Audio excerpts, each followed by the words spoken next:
Salut à tous, c'est Bart et on se retrouve aujourd'hui pour terminer le premier bras de Iron Man en rajoutant les quelques petits détails de l'épaule qui manquaient. Et on a en théorie rajouté la main, mais ça on l'a déjà fait.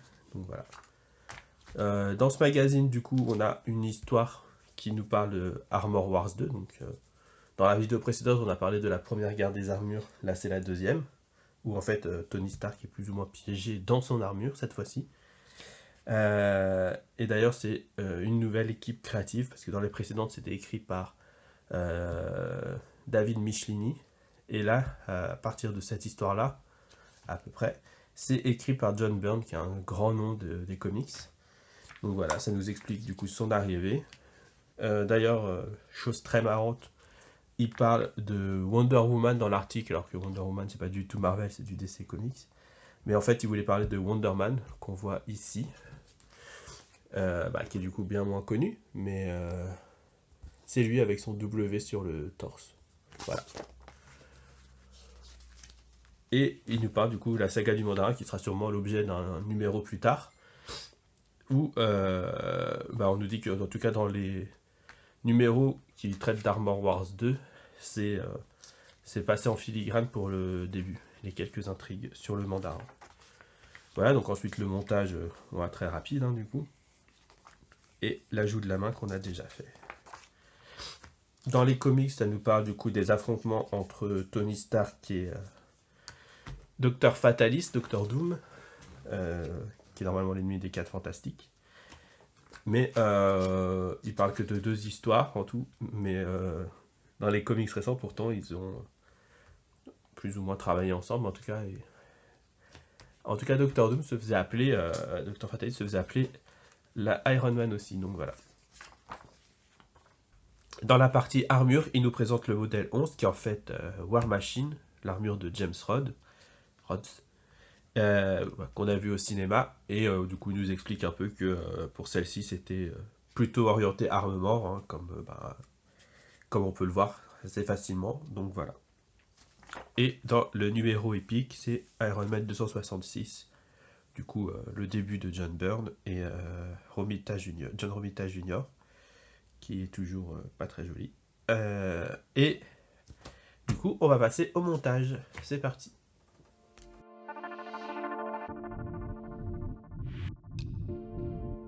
Voilà, j'ai installé mon chiffon microfibre pour protéger le métal des pièces là, le bras, et du coup on va tout de suite passer à l'ouverture du paquet qui est assez gros pour le peu qu'il y a dedans.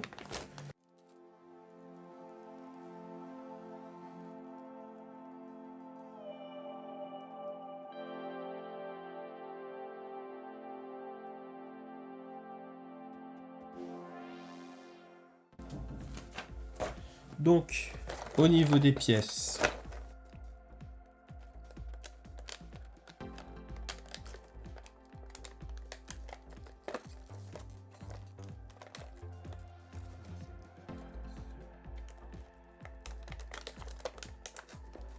donc on va faire ce qu'ils appellent l'épaulette.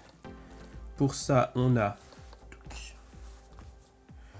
ici l'épaulette extérieure qui est en plastique, l'épaulette intérieure qui est aussi en plastique, les pivots d'épaulettes qui m'ont l'air d'être en plastique aussi, et les bouchons, les caches d'épaulettes, donc qui seront à l'extérieur. Ça, ce sera à l'intérieur du pivot des épaulettes entre les deux.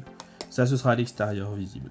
Voilà. Et avec ça, on a des vis IP et des vis GM, qui sont des vis épaulées, pour aller avec l'épaulette bien sûr. Voilà. Et du coup, on va faire le montage. On va laisser ça de côté. Hop. Donc, on commence. On met l'épaulette droite est composée de 2 pièces, l'épaulière intérieure et l'épaulière extérieure. C'est pas vrai, dis donc. J'imagine que c'est comme ça. Ah non, ok.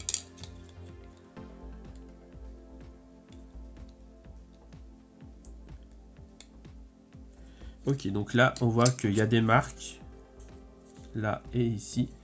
Donc l'intérieur, les marques vont vers le haut. L'extérieur, les marques vont vers le bas.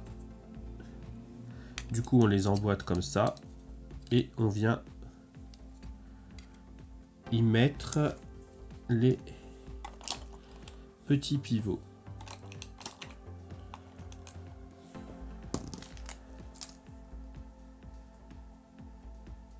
Et là, on voit qu'il y a une fente pour bien orienter. Je ne sais pas si on voit bien. On voit qu'en haut, il y a une fente, du coup, pour bien orienter le petit pivot là.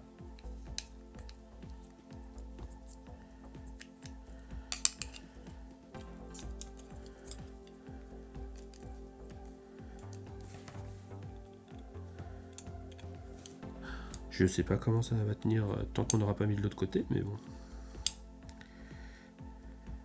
Parce que là, ça tient pour l'instant par magie. Ensuite, à l'intérieur, on va venir mettre des vis GM. Oh là là, ça va être l'enfer. Des vis GM.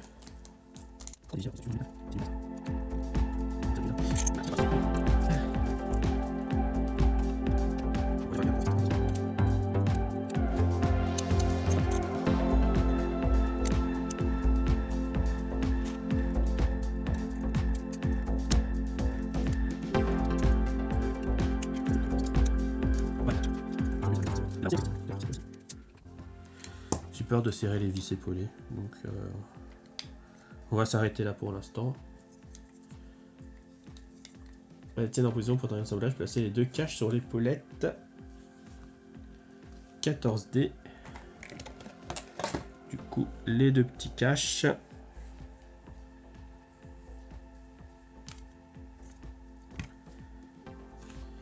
La fente vers le bas, mais de toute façon j'imagine qu'il y a un truc pour qu'on puisse bien les mettre. Pas du tout. Du coup, ça c'est en bas. Et on met le trait en bas.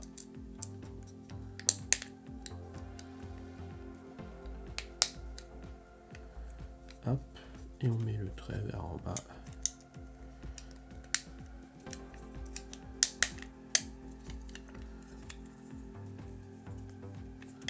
Voilà, bon, c'est clipsé. Pardon, faut vraiment que je fasse attention où je me mets des fois. Ensuite, là, ça va être coton. Les vis IP.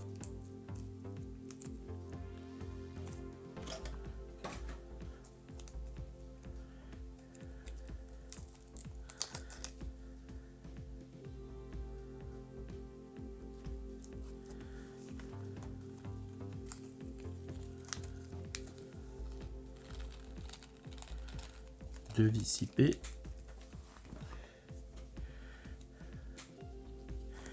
Et on va devoir venir tirer ça pour pouvoir y mettre ça. Dans quel sens? Le truc extérieur vers le haut. Donc comme ça.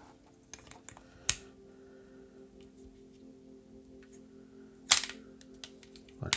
Le problème c'est qu'il y a le ressort qui venir toutes les 30 secondes nous faire suer. Parce que bah, c'est le principe du ressort. Hein. Ok. Donc, go.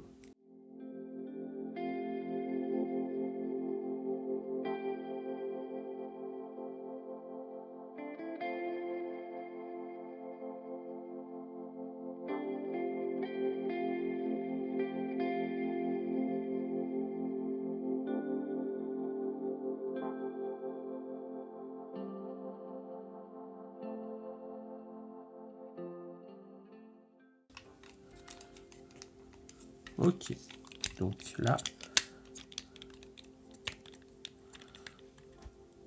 on va encore devoir... Voilà, donc c'est bon. À peu près, tac, ça à 92.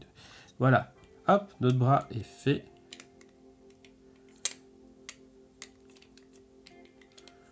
Ok, bon du coup ça bouge pas, c'est collé. Et ça, c'est movible.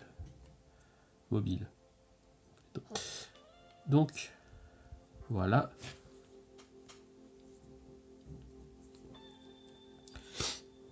On va s'amuser quand on va mettre la liaison là. Parce que clairement, ça va pas être très pratique. Mais voilà. Du coup, notre bras est officiellement... Notre premier bras est officiellement terminé. Donc voilà, globalement, plutôt qualitatif quand même. Il y a pas mal de métal. Bon, c'est dommage que les extrémités ce soit resté en plastique, donc l'épaule, le coude. Mais là, c'est du métal. Là, on a un bras en métal. On a juste les parties dorées qui sont toutes en plastique, j'ai l'impression. Mais voilà. Si l'assemblage vous a plu, n'hésitez pas à liker, à commenter, voire à vous abonner pour être au courant des prochaines vidéos. Que ce soit pour l'Ironman, pour les autres choses qui sont sur la chaîne. Et en attendant, je vous dis à bientôt pour le numéro 15. Salut!